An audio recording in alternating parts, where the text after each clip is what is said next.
राजधानी भोपाल के दुष्यंत कुमार संग्रहालय में मध्य प्रदेश के कई जिलों में महत्वपूर्ण पदों पर रहे सेवानिवृत्त अधिकारी भास्कर लक्षकार की कई कविताओं को संग्रहित की हुई एक किताब का विमोचन हुआ, जिसका नाम है रामदास का मरना तय था।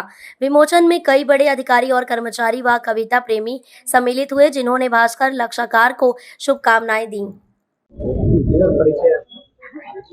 मैं डॉक्टर निरंजन श्रोत्री हूँ, सेवानिवृत्त प्राध्यापक हूँ यहाँ भोपाल में।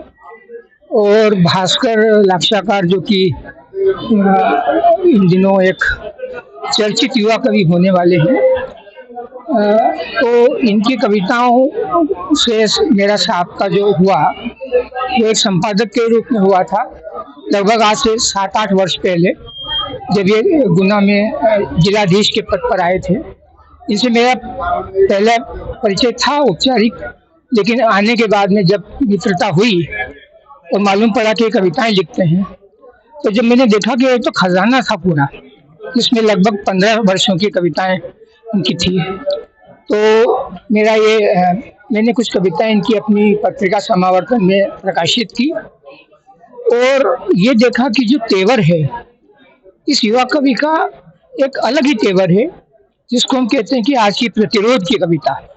यानी शासन तंत्र में रहते हुए उसकी सारी बारीकियों को देखना और उसके प्रति एक सशक्त प्रतिरोध का भाव या रेजिस्टेंस का भाव जिसको कहते हैं, वो उनकी कविताओं में जिस तरह से आया और बहुत ही सहज सरल भाषा में, संप्रेषणीय भाषा में जनता की बात जनता के ही शब्दों में कहना, ये भास्कर लक्षकार की विशेषता है।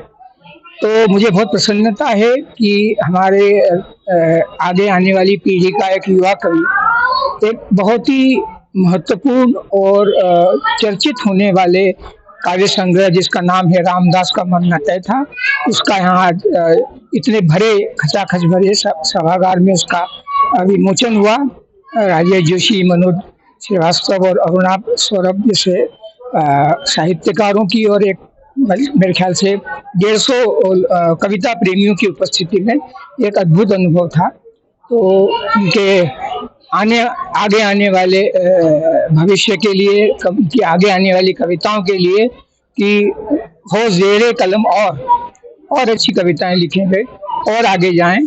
और ये जो प्रस्थान बिंदु मानता हूँ इसको मैं, ये रामदास का मरना तय था पहला संग्रह है, लेकिन ये कवि निश्चित ही अपनी कलम के बल पर एक हिंदी साहित्य में बड़ा मकाम हासिल करेगा, ऐसी मुझे पूरी उम्मीद है। मेरी बहुत बहुत शुभकामनाएं।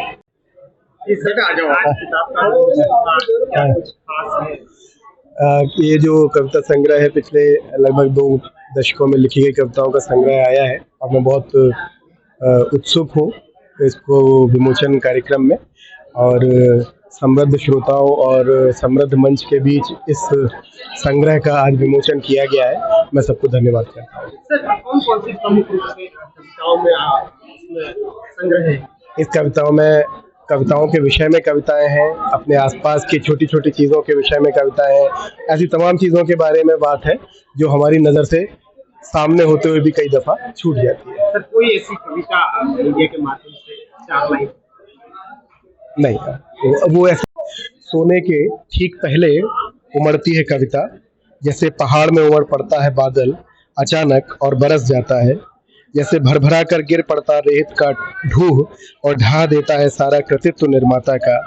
जब भी कोशिश की उन फुनगियों पर बैठी कविता को पकड़ने की, मैं हमेशा जाग गया और बह गई कविता पहाड़ पर हुई बारिश की तरह।